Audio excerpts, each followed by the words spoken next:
तो जो टॉपिक है वो टॉपिक क्या था कि कोई भी अगर प्लेन में गिवन पॉइंट है x1 y1, उसका हमें डिस्टेंस चाहिए। एक लाइन है a x plus B Y plus C equal to 0। अगर मुझे यहाँ से यहाँ तक का डिस्टेंस d मैं बोल रहा हूँ और ये अगर डिस्टेंस मुझे चाहिए होगा तो उसके लिए हमने फॉर्मूला क्या लिखा था? तो डिस्टेंस का फॉर्मूला था d इक्वल टू मॉड के अंदर a x1 plus B y1 plus C divide by under root के अंदर a square plus B square. ये टॉपिक क्या है? डिस्टेंस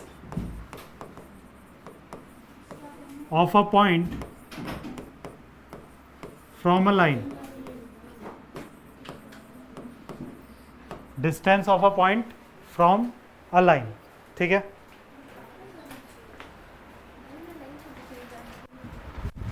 आर एन ऊपर कर देना।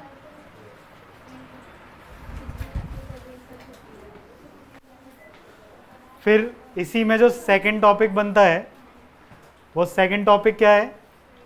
Distance between parallel lines.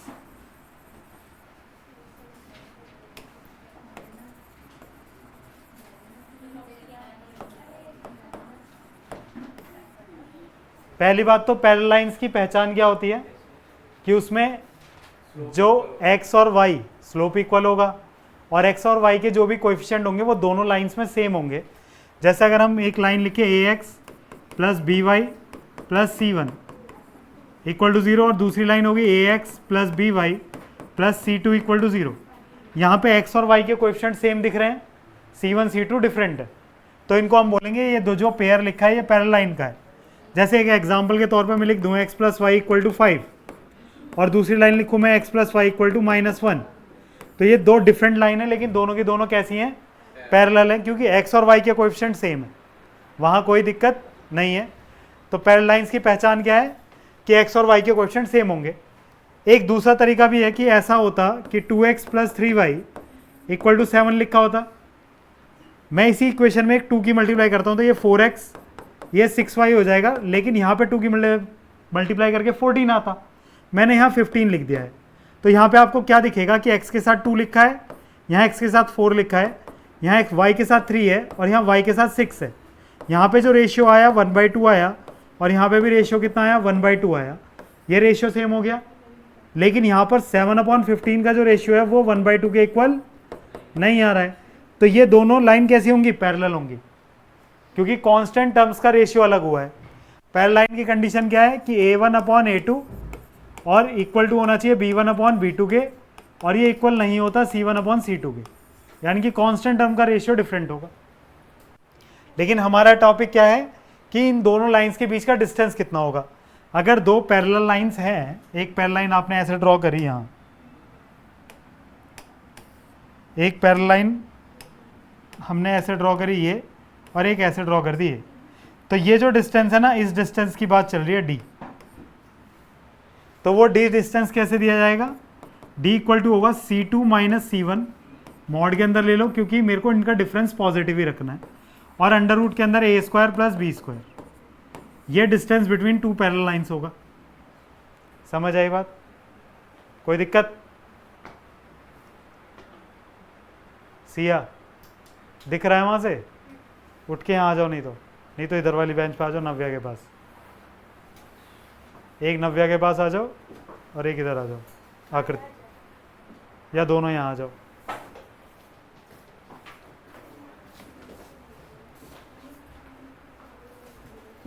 इसे नोट करो।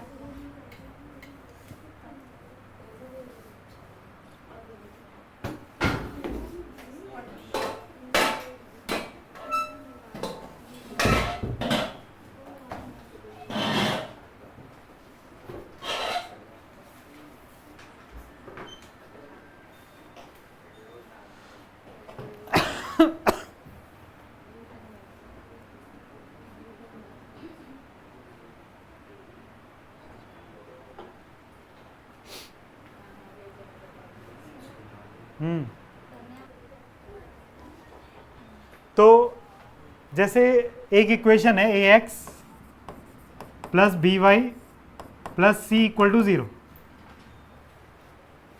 बहुत जनरल ना जाके ना हम ऐसा करते हैं कि मैं एक इक्वेशन लिखता हूँ 2x plus 3y plus 5 equal to 0। मैंने एक इक्वेशन लिख दी।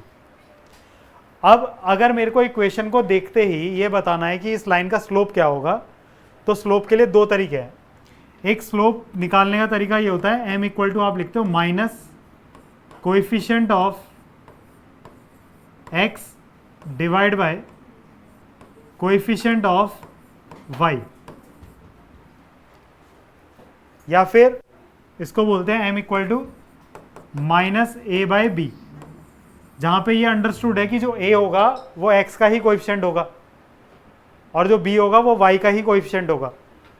जैसे यहां पर इसका अगर मेरे को स्लोप चाहिए होगा तो मैं क्या करूंगा, m इक्वल टू माइनस का साइन लगाऊंगा एक, x का कोएफिशिएंट कितना है 2 और y का कोएफिशिएंट कितना है 3, तो इस लाइन का स्लोप कितना होगा -2/3। कोई दिक्कत नहीं। अब इसी चीज को समझो कि मैं इसको स्लोप इंटरसेप्ट फॉर्म में चेंज करना चाहता हूं। स्लोप इंटरसेप्ट फॉर्म क्या होती है, y equal to m x plus c. आप जानते हो कि मैंने आपको बोला कि जो m होगा वो लाइन का स्लोप होता है। क्या होता है, स्लोप होता है। और c क्या होगा, कांस्टेंट। अगर मेरे को इसको रिड्यूस करना है किसमें, स्लोप इंटरसेप्ट फॉर्म में, इसको क्या बोल रहे हैं हम, slope intercept form. Slope intercept form में m क्या है, स्लोप, और c क्या है, उसका y एक्सिस पे इंटरसेप्ट, कांस्टेंट होगा वो c। एक तरीके से कांस्टेंट तो है ही। आप समझो कि यहां पे एक लाइन है, ये इस लाइन का स्लोप कितना है, m है, और इसने y एक्सिस पे ये जो इंटरसेप्ट कट करा है उसकी लेंथ c है। तो इस लाइन की इक्वेशन होगी y equal to m x plus c. जैसे मैं आपको बोलूं कि एक लाइन है, उसने ये 3 यूनिट काटा है, यहाँ पर कितना यूनिट, 3 यूनिट, और ये एंगल बनाया है 120 बनाया है।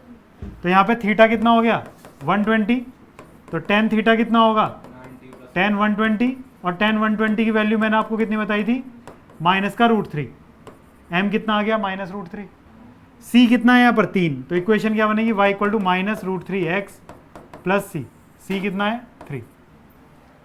इसको बोलते हैं y स्लोप इंटरसेप्ट फॉर्म, जहां पर y equal to m x plus c में m क्या है, स्लोप, और c क्या है, y एक्सिस का इंटरसेप्ट, y एक्सिस का इंटरसेप्ट।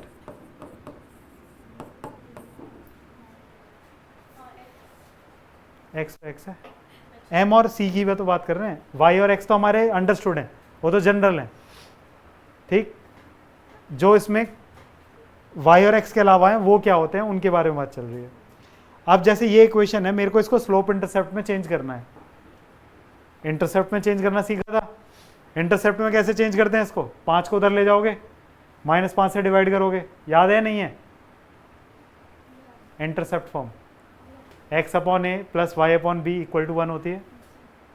तो अगर ये 2x प्लस 3y और प्लस 5 इक्वल टू 0 है, तो इसको इंटरसेप्ट फॉर्म में चेंज कैसे करोगे, 2x प्लस 3y प्लस का 5 उधर जाएगा तो -5।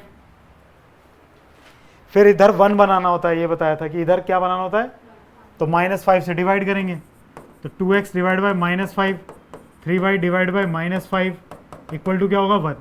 तो x इक्वल टू क्या हो जाएगा -5/2 प्लस y इक्वल टू क्या हो जाएगा -5/3 इक्वल टू 1। ये इंटरसेप्ट फॉर्म है। कौन सी फॉर्म है। अब सेम ऐसे सोचो कि मेरे को इसको स्लोप इंटरसेप्ट में चेंज करना है, तो मैं y को एक तरफ रखूंगा जैसे ये रखा हुआ है, जैसे यहाँ y लिखा हुआ है, ऐसी y को एक तरफ रखूंगा तो 3y यहीं रह जाएगा, 2x उधर जाएगा तो -2x, और प्लस का 5 उधर जाएगा तो -5। देन y इक्वल टू क्या हो जाएगा -2x डिवाइड बाई 3 -5/3। तो देखो स्लोप अपने आप बता रहा है ना -2/3। हमने जो स्लोप यहाँ निकाला वही स्लोप तो इनने बता दिया, y equal to m x plus c से। समझ आई बात। और ये क्या होगा, ये y इंटरसेप्ट होगा, इसका नेगेटिव होना ये बता रहा है कि इसने नीचे कट करा है, y एक्सिस के नीचे कट करा है यहाँ। ये नेगेटिव होना ये बता रहा है। और ये डिस्टेंस -5/3 है। हाँ ठीक है, तो ये पॉइंट -5/3, 0 यहाँ पे नव्या क्लियर है। तो अभी तक हमने लाइन की कौन कौन सी फॉर्म पढ़ी है? एक स्लोप एंड पॉइंट, दूसरी 2 पॉइंट फॉर्म थी, तीसरा इंटरसेप्ट, चौथा स्लोप इंटरसेप्ट। ठीक, 4 फॉर्म पढ़ी हमने। एक और थी नॉर्मल फॉर्म, वो सिलेबस से कट है तो उसको नहीं पढ़ रहे हैं। किसी को जानने की इच्छा हो तो क्लास के बाद 10 मिनट रुक जाना, बता दूंगा। ठीक है,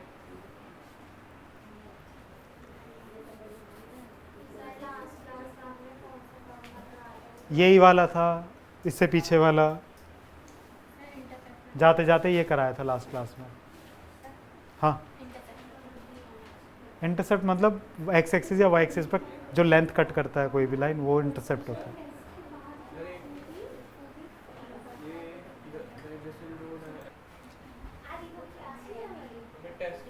टेस्ट है क्लास।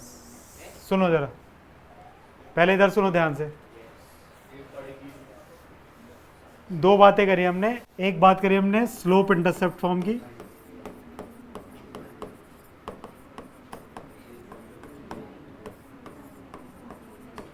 और दूसरी बात करी हमने इंटरसेप्ट फॉर्म की।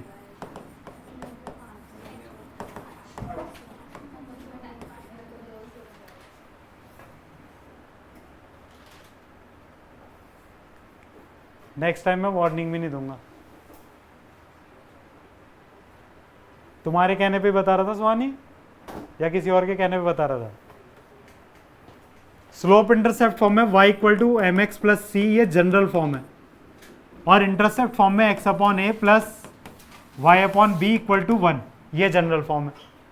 तो आपको ध्यान क्या रखना है कि अगर मेरे को एक इक्वेशन दे दी उसने 2x plus 7y equal to 4, अगर मेरे को इस फॉर्म में चेंज करना है तो मेरे को यह ध्यान रखना है कि इधर 1 रहना चाहिए, और इधर 1 बनाने के लिए मैं क्या करूंगा, 4 से डिवाइड कर दूंगा।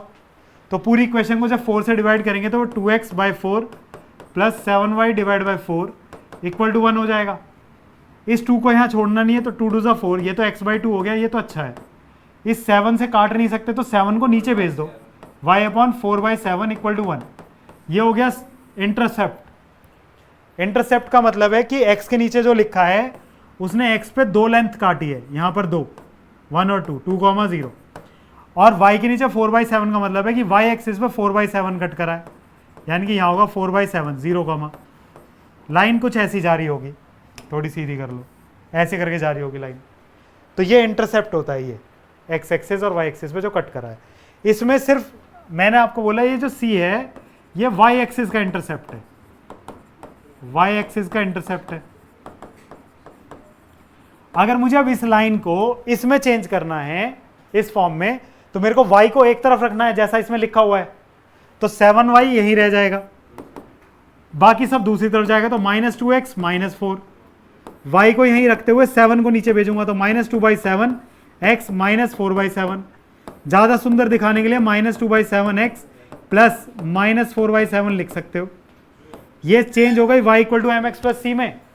तो यानी कि मुझे लाइन का स्लोप पता चल गया। यहाँ से स्लोप कितना है इस लाइन का? इस लाइन का स्लोप है -2/7, और इंटरसेप्ट कितना है y एक्सिस पे? -4/7 का मतलब है कि 4/7 below the origin, 4/7 below the origin. Clear है दोनों चीजें? ठीक, अब क्वेश्चन क्या था?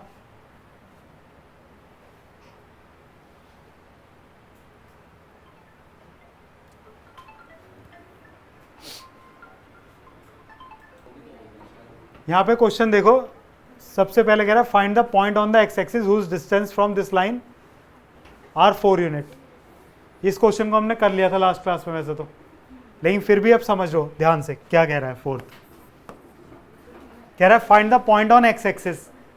आपने ये बात बिल्कुल अच्छे से जानते हो कि एक्स एक्सिस का अगर कोई भी पॉइंट होगा वो हमेशा कैसा दिखेगा? x, 0। हाँ बोलो।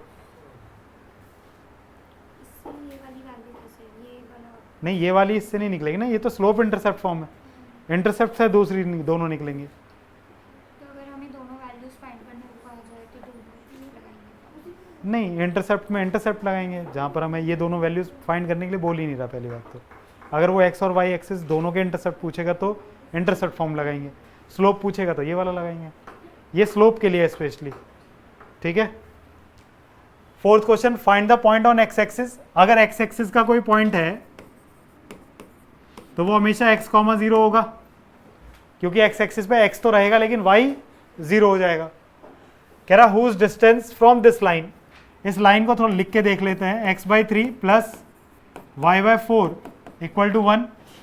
एलसीएम लेंगे तो 4x plus 3y equal to 12 है ना। एलसीएम वगैरह लेने के बाद ये इक्वेशन इस रूप में कन्वर्ट हो जाएगी। ठीक, अब एक लाइन थी, उस लाइन की इक्वेशन है मेरे पास 4x plus 3y equal to 12। एक पॉइंट है जिसको मैं x, 0 बोल रहा हूं, वहां से यहां तक का डिस्टेंस उसने 4 यूनिट दे दिया है, डिस्टेंस 4 यूनिट गिवन है। ठीक, तो डिस्टेंस का फॉर्मूला क्या था बेटा, d इक्वल टू मॉड के अंदर ax1 plus by1 plus c divide by under root के अंदर a² plus b²। Distance given है कितना, 4, वो रख दिया हमने। a की जगह क्या लिखा है 4, तो a की जगह रहने दो 4 को, x की जगह क्या डलेगा, x ही डलेगा। फिर b की जगह क्या लिखा है बेटा यहाँ पे 3, तो b की जगह 3 रहने दो, y की जगह क्या डलेगा 0, प्लस c की जगह क्या आएगा, ये 12 इधर आएगा तो माइनस का 12 हो जाएगा, क्योंकि मेरे को पूरी इक्वेशन एक तरफ रखनी होती है ना, तो -12 हो जाएगा इधर आके। And divide by under root के अंदर a² मतलब 4 का स्क्वायर प्लस 3 का स्क्वायर। अब यहां से आगे क्या करें, 4 का 4 रहने दो, मॉड के अंदर देखो ये क्या बन जाएगा 4x माइनस 12, मॉड के अंदर ऐसे रहने दो, एंड डिवाइड बाई 4 4 जा 16 एंड 3 का स्क्वायर 9, तो रूट 25 हो जाएगा। ये 5 हो गया, तो 5 इधर मल्टीप्लाई होगा तो कितना हो जाएगा 20 इक्वल टू मॉड के अंदर 4x माइनस 12। मैंने आपको कभी बताया था कि मॉड x के आगे अगर a लिखा है तो जब से ही ये दो डंडे हटेंगे इधर प्लस माइनस लग जाएगा, ये बात ध्यान रखेंगे। तो मॉड ये है, मॉड हटाओगे तो प्लस माइनस किधर लगेगा, इधर, तो plus minus 20 equal to 4x minus 12।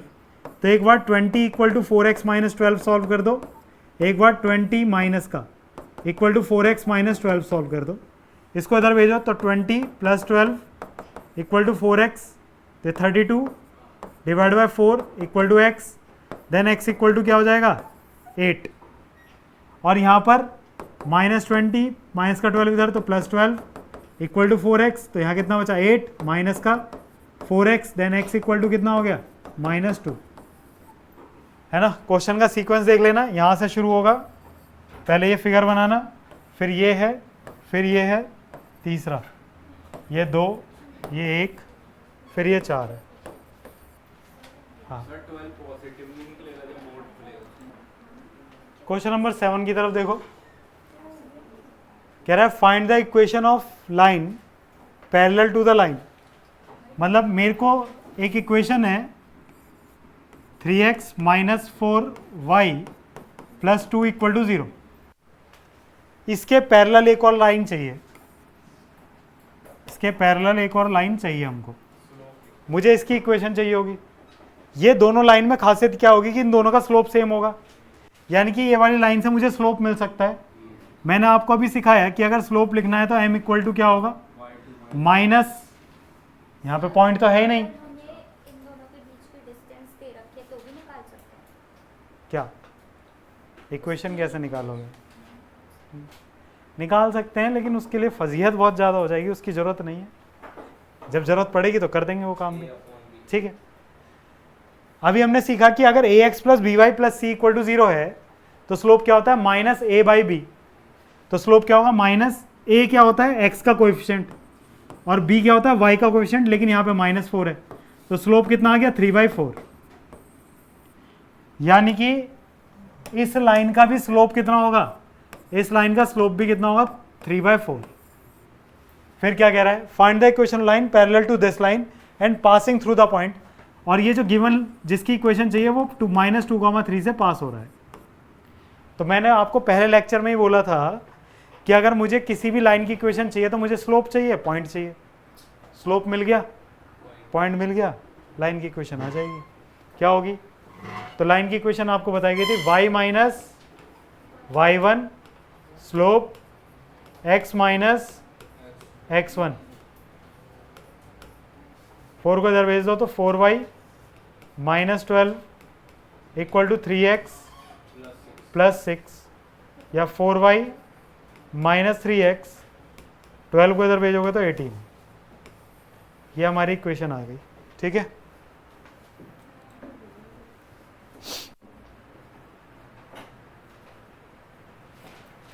Question number 7 पे देखो, find the equation of line perpendicular to the line. देखो ऐसी रफ फिगर बना रहा हूं, एक लाइन है जिसकी इक्वेशन हमें गिवन है x minus 7y plus 5 equal to 0। कह रहा है find the equation of line perpendicular to this, इस पे परपेंडिकुलर है,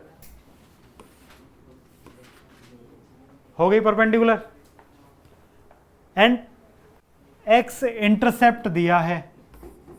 आप खुद बताओ, अगर कोई लाइन x पे इंटरसेप्ट कट करेगी तो पॉइंट x 3,0 होगा या नहीं होगा?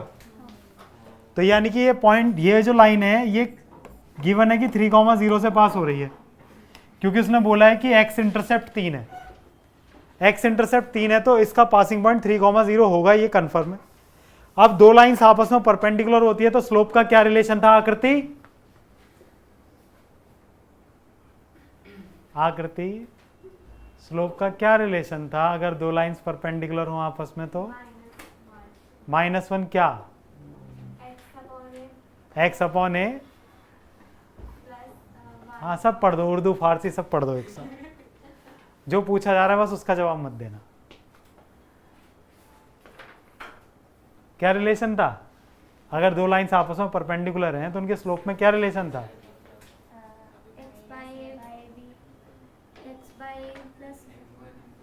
सवास सवास, बहुत बढ़िया। नव्या क्या रिलेशन था? दोनों के स्लोप का प्रोडक्ट -1 होता है।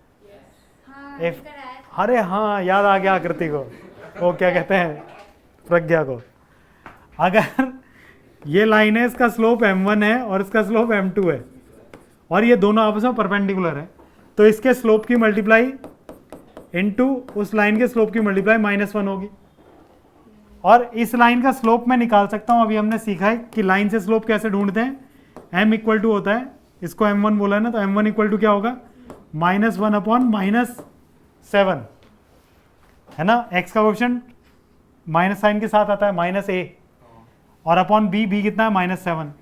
तो m1 कितना आ गया? 1/7। m1 की जगह रखा हमने 1/7 into m2 equal to -1, then m2 equal to -7। -7 हो जाएगा ना, 1 का नीचे कोई मतलब नहीं है। तो m2 मिल गया मुझे कितना? -7। इस लाइन की इक्वेशन बता सकते हैं हम, इक्वेशन क्या होगा? तो इक्वेशन अभी सीखा हमने, क्या होगी सिया? क्या -1? हाँ एक लाइन, अब आपको पॉइंट मिल गया, स्लोप मिल गया। mx माइनस x1, तो y1 कितना है? 0, स्लोप कितना है? -7, x माइनस x1 कितना है? 3। बस मल्टीप्लाई कर दो अंदर, -7x plus 21, then y plus 7x equal to 21। ये आंसर है। ठीक है,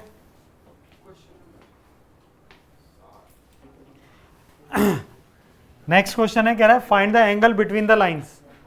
इन दोनों लाइंस के बीच का एंगल निकालना है, और दो लाइंस के बीच का एंगल निकालने के लिए क्या चाहिए होता है? उनके स्लोप चाहिए होते हैं।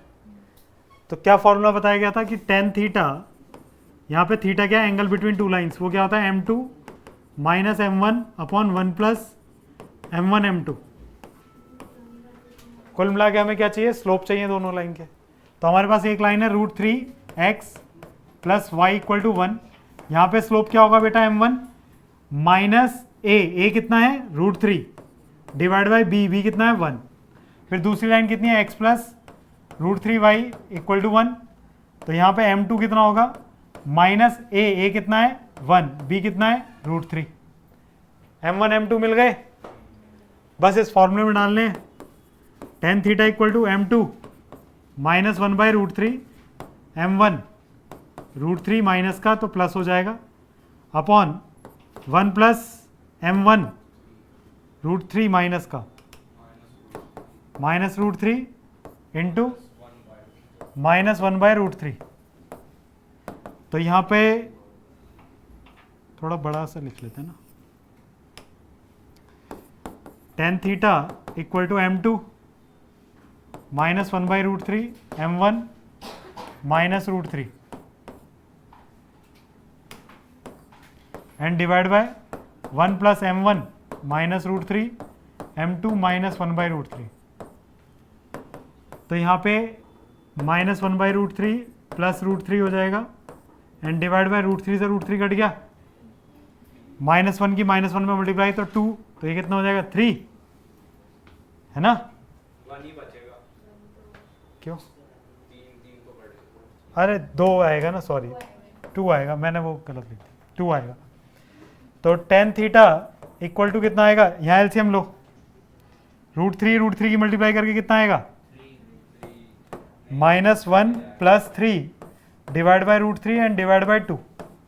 तो यहाँ पे भी 2 बचा, ये 2 कट गया, तो tan थीटा कितना आ गया 1/√3। तो एंगल कितना होगा, प्लस माइनस 1/√3 आना था वैसे तो, प्लस माइनस 1/√3 का मतलब है एक एंगल हो गया 30 डिग्री, एक एंगल हो गया 150 डिग्री। 2 एंगल हो सकते हैं ना भाई, 2 लाइन अगर इंटरसेक्ट करेंगी तो एक एंगल ये भी है, ये थीटा होगा। मैंने बताया था हमेशा एक एक्यूट एंगल बनेगा और एक ऑब्ट्यूज बनेगा, तो एक 30 होगा और एक 150 होगा। ठीक है, ठीक है। नेक्स्ट क्वेश्चन देखिए, कह रहा है the line through the point this and this intersect the line at right angle. मतलब एक लाइन थी जो h कॉमा 3, अरे यार सीधी बन जा, h,3 और 4,1 से पास हो रही थी, लेकिन जाके वो परपेंडिकुलर हो गई एक लाइन। वो लाइन क्या थी हमारे पास, 7x minus 9y minus 19 equal to 0। ये लाइन आई, ये लाइन कौन से पॉइंट से पास हो रही थी, एक तो h,3 से और एक 4,1 से, और जाके परपेंडिकुलर हो गई एक लाइन पर, इंटरसेक्ट करा उसको, लेकिन उसके साथ परपेंडिकुलर भी हो गई। कौन सी लाइन थी वो, 7x minus 9y minus 19 equal to 0। अब यहाँ वो कह रहा है find the value of h। तो मुझे एक ही बात समझ आ रही है कि ये 2 पॉइंट तो दे ही रखे हैं मुझे, तो इसका स्लोप मैं निकाल लूंगा और इसका स्लोप भी मैं निकाल ही लूंगा, और वो दोनों परपेंडिकुलर होने की वजह से उन दोनों के स्लोप की मल्टीप्लिकेशन -1 हो जाएगी। तो पहले अगर मैं इस लाइन के स्लोप को m1 बोल रहा हूँ, इस लाइन के स्लोप को क्या बोल रहे हैं हम m1, और इस लाइन के स्लोप को क्या बोल रहे हैं हम m2। तो m1 की वैल्यू क्या होगी बेटा, y2 माइनस y1, है ना, y2 ये रहा x1 y1 और x2 y2। तो y2 माइनस y1 तो 1 minus 3 and x2 minus x1 4 minus h। तो m1 कितना आ गया -2/4 माइनस h, ये m1 आ गया। m2 इससे मांग लेते हैं, m2 क्या होगा -a कितना है 7/b, b कितना है -9। तो m2 कितना आ गया बेटा 7/9। m1 m2 मिल गए। तो आप जानते हैं both lines are perpendicular, both lines are perpendicular, it implies m1 into m2 equal to -1, m1 है -2/4 minus h, m2 7/9 equal to -1। तो ये तो मल्टीप्लाई की -14 और ये मल्टीप्लाई करके उधर चल भेज देते हैं, -1 into 9 into 4 minus H, minus से माइनस हटा दो तो 14 इक्वल टू 9 अंदर, तो 9 4 36 माइनस 9h, इस 36 को इधर ले आओ तो 14 माइनस 36 इक्वल टू -9h। यहाँ कितना बचेगा -22 पक्का अपॉन -9। अजीब सी वैल्यू आई है लेकिन चलो ठीक है, 22/9। एक बार कैलकुलेशन देख लो, सब जगह सही है ना, 7x माइनस 9y माइनस 19 था, तो m2 हो गया -7/-9। हाँ ठीक है, 7/9। m1 हो गया 1 - 3 4 - h -2/4 - h। ठीक है, ठीक है, ठीक है, ठीक। कह रहा prove that the line through the point and parallel to the line is this. ठीक है, तो उस 10th वाली जो दे रखी है हमें इक्वेशन दी हुई है ना, क्या दी हुई है, ax plus B Y plus C equal to 0। बताओ स्लोप क्या होगा यहाँ से, -a/b ही होगा, x का कोएफिशिएंट माइनस करने के साथ और y का कोएफिशिएंट ऐसे ही।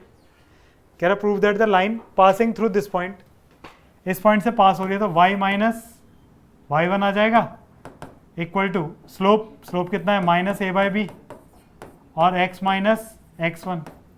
खत्म, b को इधर ले आओ, तो b into Y minus y1 minus a into X minus x1। इस पूरे को उठा के इधर लाओगे तो प्लस का हो जाएगा, तो a into X minus x1 plus b into Y minus y1 equal to 0। यही वो प्रूफ करने के लिए बोल रहा था। खत्म, इसलिए छोड़ दिया था। हुआ ये कि एक लाइन है जो इस पॉइंट से पास हो रही है, उसके पैरेलल है, वो कह रहा है कि प्रूव करो कि उसकी इक्वेशन ये होगी।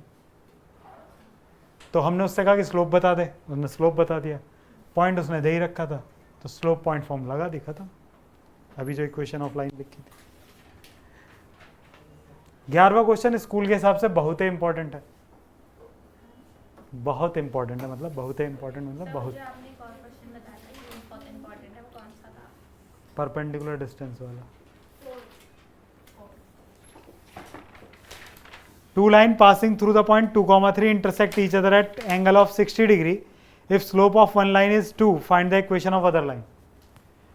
मैंने आपको स्टार्टिंग में बोला और फिर दोबारा बोल रहा हूँ कि मेरे को सिर्फ मतलब है किस चीज़ से, कि पॉइंट दे दो, स्लोप दे दो और मेरा काम बन जाएगा।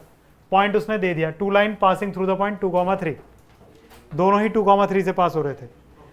अब दोनों ही 2, 3 से पास हो रहे हैं, तो ऑब्वियस है कि यही वाला पॉइंट होगा 2, 3। फिर इनके बीच का एंगल दे रखा है 60 डिग्री, ऊपर से इसका स्लोप दे दिया है उसने, कितना, 2। इसका स्लोप नहीं दिया, तो एंगल बिटवीन 2 लाइंस निकाल के पहले स्लोप निकाल लूंगा। यही हो सब, नहीं हो? प्रज्ञा ने सारी रेली बना दी, छोड़ो सर, उसे पहले इसे नोट करना दो।